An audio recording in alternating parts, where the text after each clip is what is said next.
Hi, everybody. This is Paul Hitchcock. I'm the founder and president of Giant Jacks Media, and this is my channel, Giant TV, where I have entrepreneurs on here, people doing really interesting things, and Mike Kraft is certainly one of them. Welcome, Mike. Thank you, Paul. It's great to be here. Yeah, and you and I have gotten to know each other prior to doing this, and you've got a very interesting business. You have your own executive coaching practice, and I want to get into that. And tell me, what exactly are you doing? And for the benefit of the audience here, what are you doing? What's your focus? Yeah, that's a great question. And I give this one thought all the time. I just reconnected with a friend from grad school 25 years ago, and we Oh, literally haven't talked in 25 years. oh wow! How'd you guys reconnect? You just found each other somewhere? He reached out to me on LinkedIn. Oh, that's cool. Yeah, Yeah. so we did a Zoom call. He's in Richmond, Virginia. I'm in Denver. Right now, I'm sitting in Scottsdale, actually. So, what Ah, do I do? I help people do better. Like, and that's not a deliberately evasive statement. It's yeah. really, if you think about like all of us in life, I believe, live the life that we're living currently, and we have some sense of what better might look like for us. It could be I want to be more fit, or I want to have more of a spiritual practice in my life, or I want to be a better spouse, or I want to move up in the ranks in my company, right? Whatever Uh-huh. that better is, I partner with people to close that gap, right? Yeah. Yeah. So, Mike, this is both personal and on the business side? Both. Yes. Okay. Yeah. Okay. Yeah. Another way that I think about this, Paul, is when I started grad school back in 1998. My graduate degree is in social foundations of education. From And I where? remember I remember our chairman saying at the time, like the first day that we were all there, he said, some people in life are systematizers and other people are contextualizers. Interesting comment. And What exactly does that mean to you? and he said foundations people, so the program that I was entering, Yeah. foundations people are contextualizers.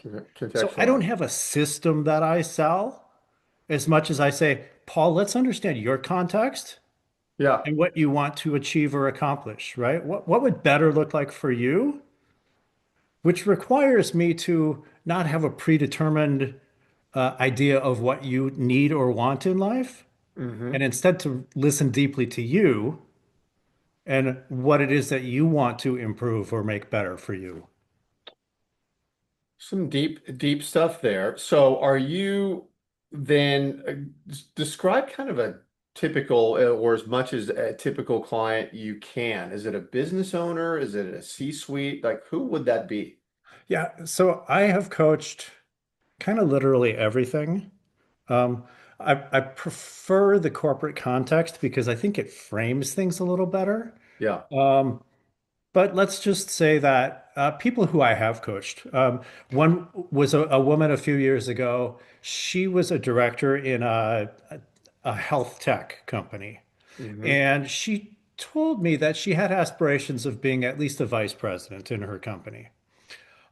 She had been invited recently to attend some VP meeting. And she tells me, so I just sit there quietly and listen and try to absorb. And I said, well, why are you not talking? And she said, well, I don't want to presume that I know. And I said, well, what if you ask questions? Because I'll bet a lot of people have questions, right? Yeah. So, and it teaches you, it shows people that you're interested. It teaches you to think more strategically because you're asking questions and connecting dots, right? Things of that Yeah. sort. And by the time she and I finished working together, she had, in fact, been promoted to VP.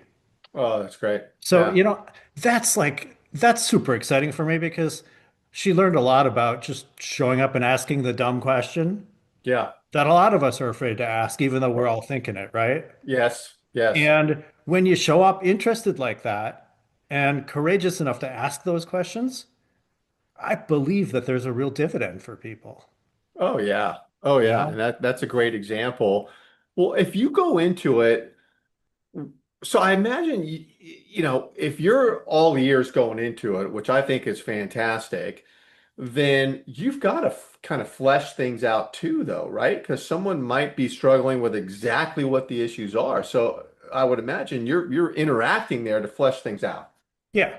Yeah. And when you say flesh things out, you mean try to really tease out what's the issue? Exactly. Okay. Exactly. Okay. Yeah. Yeah. And just like that, just like like Yes. clarifying any question or asking a clarifying question rather, when I hear something. I think Mm-hmm. one of the things that makes me good as a coach, effective as a coach, is that I'm good at sensing that stuff, right? Yep. Like, Yep. what's Paul not saying, or what's between the lines there, right? Mm-hmm. Um, so another guy who I coached recently, totally different context. He's in the military, Space Ah. Force. He wanted a leadership role, wasn't sure what that would look like, and so he volunteered to um, run or be the director of a ROTC program. Mm-hmm. So he moves across country, and I start coaching him. And he Ah. says, how do I inspire 18-year-olds? Like, what do I need to do? So I listen to him and I start to realize that, like, some of this stuff is just basic blocking and tackling. It's Yeah. more of really what I would call consulting instead of coaching. Mm-hmm. So I'm doing some consulting. I'm like, think about this communication framework. And I taught crucial conversations for better part of 15 years. And so I pull a lot of crucial conversation stuff and I share that with him. And he just emailed me right before Christmas and he said, that book is on my desk and I read it all the time.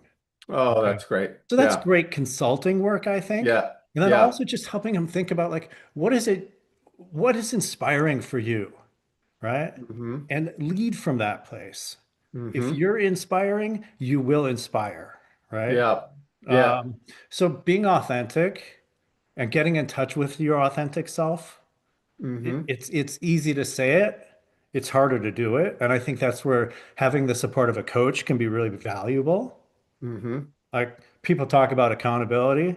I can't Yeah. hold you accountable, Paul. Only you can hold you accountable. This is my Yeah. view, right? Yeah. Yeah. Yeah. As a coach, I can provide a lot of support.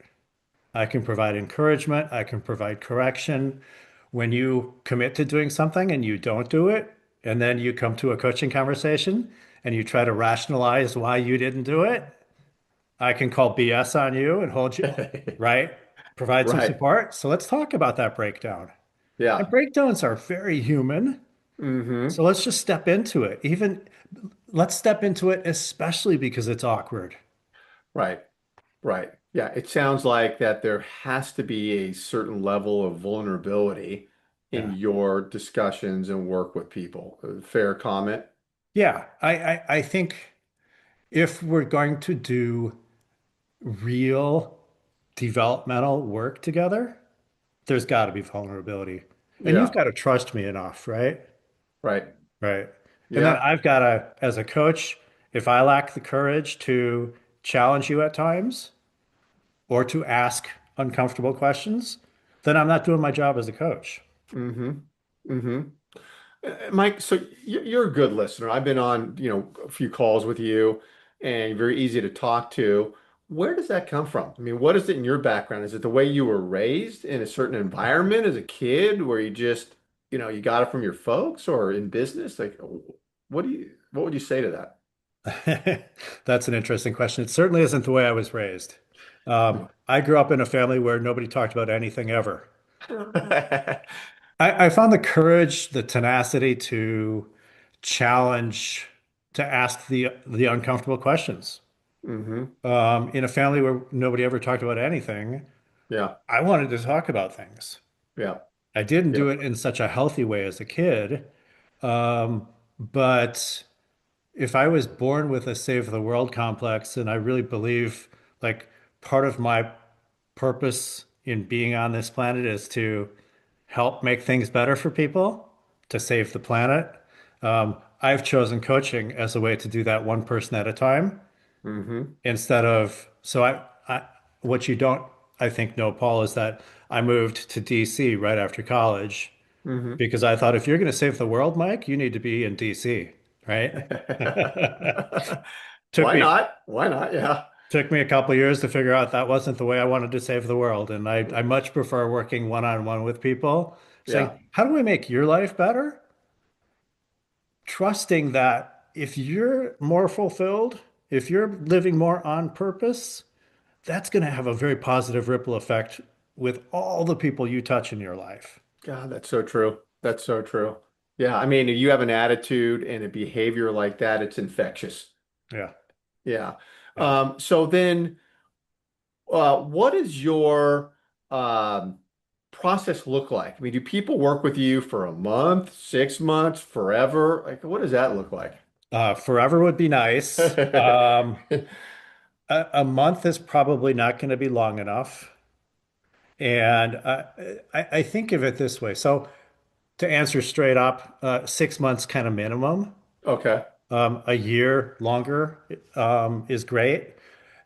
What I believe is that however you show up right now, you've spent decades getting really good at showing up the way you show up.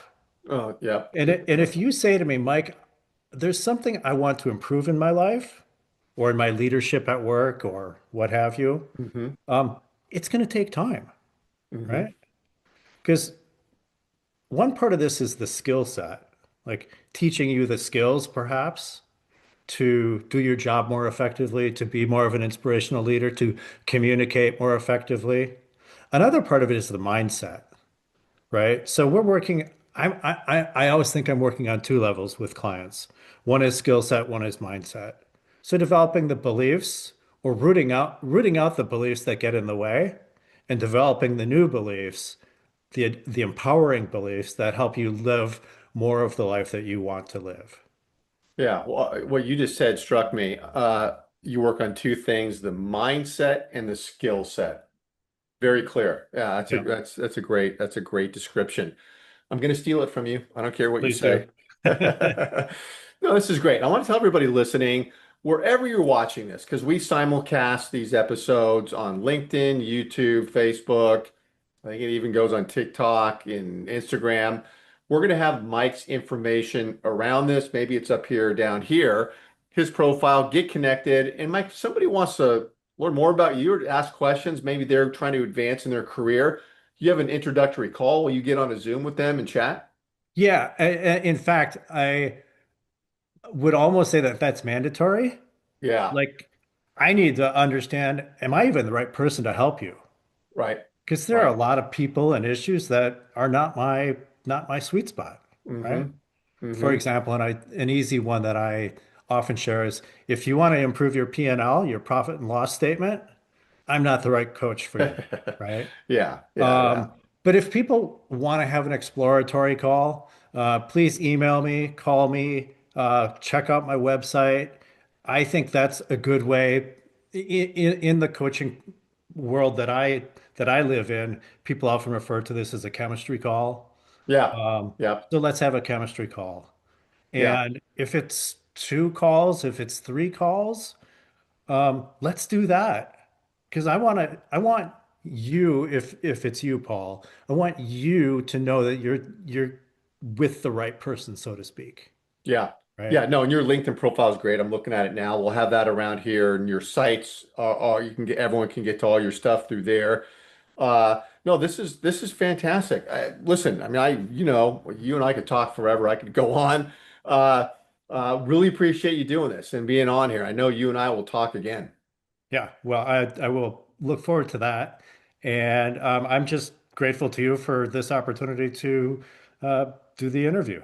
Oh no, thanks for saying that. Well, you make me look good too. So it's even. We're even. Thanks, So, Mike. all right, thank you, Paul. All right.